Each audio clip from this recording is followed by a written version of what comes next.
Today is exactly 32 years and 2 weeks that I started operating here. And the cattle and their owners became a veritable threat and force for harassment in the last 4 or 5 years.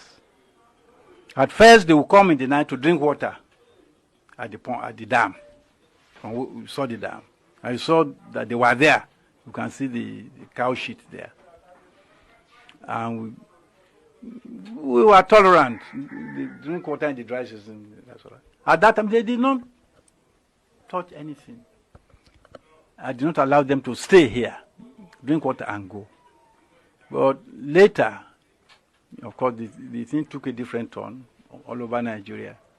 They will come in the night, eat our maize, and go into. 3 years ago, I complained to the police more than 10 times because they were coming to destroy my maize farm.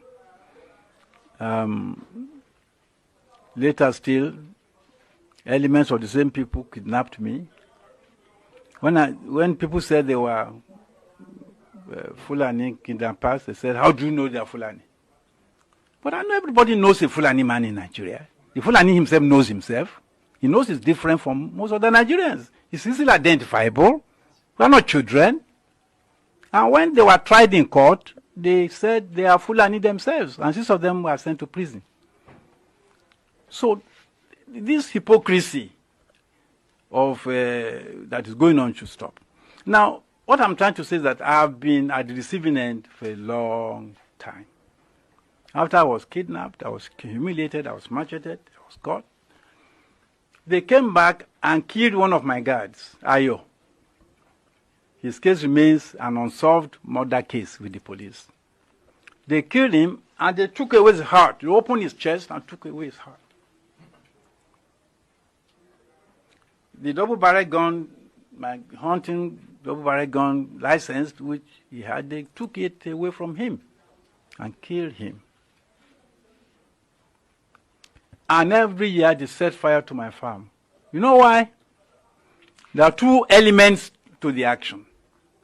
The first is economic. I'm an economist, as you know. In anything, I try to see the economic component. They burn this farm, the non-cropped areas, because you see the grass is already dry. Cows don't like that. So they will burn the grass. In 2 weeks' time, fresh grass will grow, and their cattle will have very nice grass to eat. You know, they're already treating my farm as if it was their colony. That is why, one reason why they burn, they do this every year.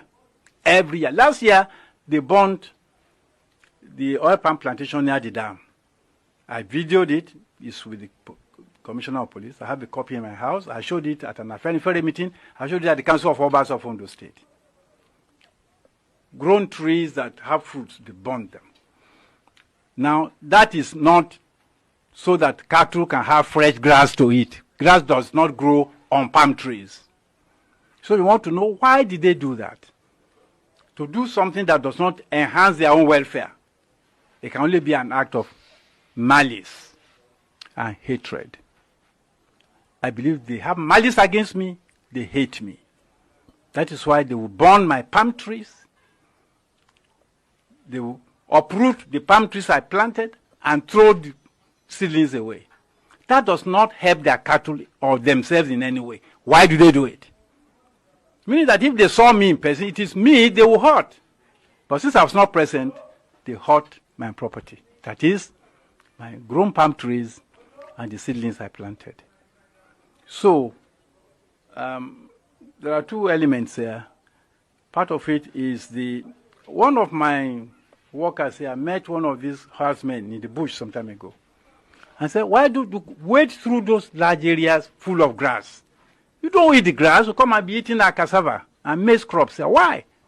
He said, "How person go see rice, go chop gari?"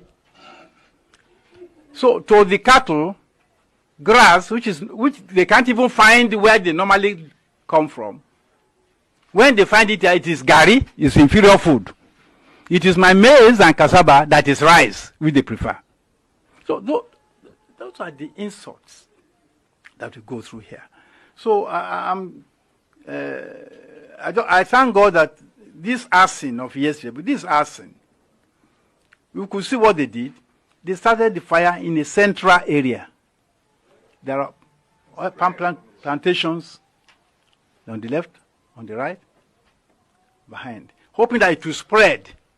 But the roads and the early action by the people here to cut traces round prevented the fire from spreading and doing more damage than was done. So I thank God for that.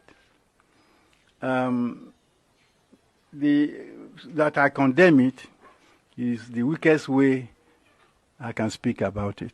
Government should take steps to make sure that they don't do it again. If they don't take steps to prevent it, it means government supports what they are doing.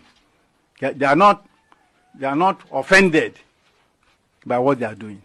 But government is to care. When I say government, I mean government at all levels, especially the federal government,